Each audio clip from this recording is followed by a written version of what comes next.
ಸಾರ್ವಜನಿಕ ಸ್ಥಳಗಳಲ್ಲಿ ಸಿಗರೆಟ್ ಸೇವನೆ, ನಿವಾಸಿಗಳ ಆಕ್ರೋಶ.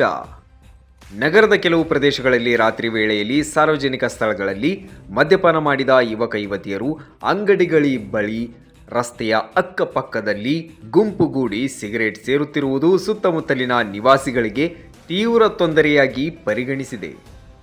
ರಾತ್ರಿ ಹೊತ್ತು ಅಂಗಡಿಗಳ ಎದುರು ನಿಂತು ಸಿಗರೆಟ್ ಸೇರುವುದು, ಗದ್ದಲ ಮಾಡುವುದು ಹಾಗೂ ಅಸಭ್ಯ ವರ್ತನೆ ನಡೆಸುತ್ತಿರುವುದರಿಂದ ಸ್ಥಳೀಯ ನಿವಾಸಿಗಳು ಆತಂಕ ವ್ಯಕ್ತಪಡಿಸಿದ್ದಾರೆ.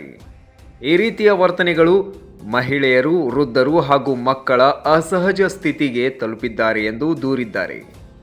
ಸಾರ್ವಜನಿಕ ಸ್ಥಳಗಳಲ್ಲಿ ಧೂಮಪಾನ ಮಾಡುವುದು ಕಾನೂನು ಬಾಹಿರವಾಗಿದ್ದರೂ ಸಹ ಕೆಲ ಹುಡುಗರು ಹುಡುಗಿಯರು ಯಾವುದೇ ರೀತಿ ಭಯವಿಲ್ಲದೆ ಈ ದುಶ್ಚಟಕ್ಕೆ ಒಳಗಾಗುತ್ತಿರುವುದು ಚಿಂತಾಜನಕವಾಗಿದೆ. ಇದರಿಂದ ಪರಿಸರ ಮಾಲಿನ್ಯವೂ ಹೆಚ್ಚಾಗುತ್ತಿದ್ದು ಆರೋಗ್ಯದ ಮೇಲೂ ದುಷ್ಪರಿಣಾಮ ಬೀರುತ್ತಿದೆ.